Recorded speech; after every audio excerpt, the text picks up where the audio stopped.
Дархуул аймаг 104.6 мянган хүн амтай албан бус тоогоор 120 гаруй мянган хүн манай аймагт ажиллаж амьдарч байна.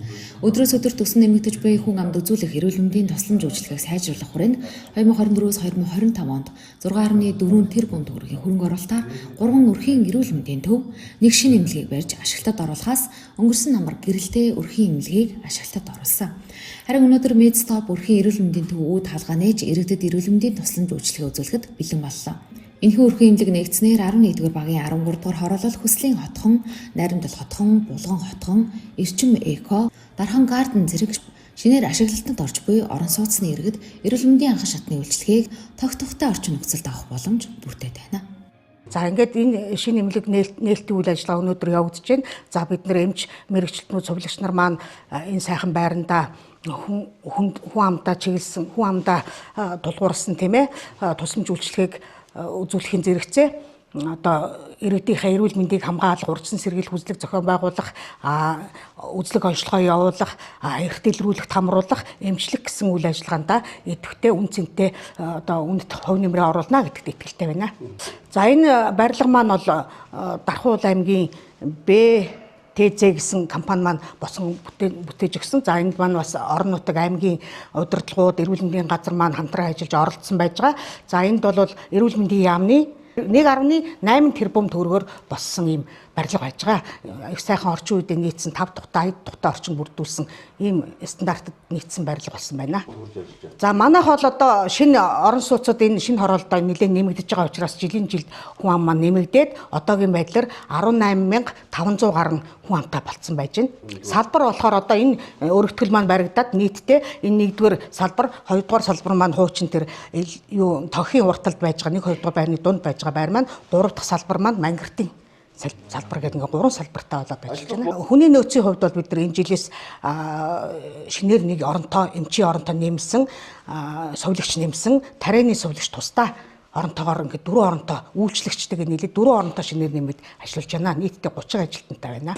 Тэгээд энэ нэмлэгийн талаар бол шинээр байгуулагдж байгаа болохоор би их баяртай байгаа. Яагаад гэвэл урдан шуурхай үйлчлэлтэй бид нэр. Тэгээд тэр талаар бол цаашдаа бол сайн ажиллах гэж боддог. Ер нь энэ аян улсууд нааш цаашаа явж байгаа ойрхон гарч ороод үзүүлэхэд их сайн байна гэж бодохгүй юу. Одоо ингээл ирээл шууд ингээл үзүүлэхэд чинь дараагийн сувлагч ирэл да ингээл эм тариаг нь бэлдэж өгвөл тэгэл эмчилгээ хийх шаардлагатай болов шаардлагатайг нь бэлдэж өгвөл тэгэл шууд авчраа л өгвөл. Ер нь шуурхай үйлчлэлтэй байна. Тэгээ шуурхай үйлчлэж байгаа. Улсын төсвийн 1.8 тэрбум төгрөгийн хөрөнгө оруулалттай Медстоп өрхийн эмнэлэгт 30 эмч ажилтан иргэдэд эмнэлгийн тусламж үйлчилгээг үзүүлнэ.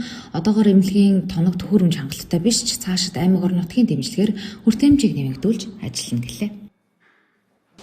За аймгийн иргэдийн хурлын төлөөлөгч Дархан сумын иргэдийн хурлын төлөөлөгч байхаасаа энэ өргөтгөл одоо эмнэлгээ давхарлах эсвэл шинээр барилга байгуулах ажил дээр одоо 2024 онд ажиллаж байсан. Тэгээ энэ одоо шийдэлтэд одоо шинэ өрхийн эмнэлэг маань одоо шинэ барилгатай ашиглалтанд орж байгаа.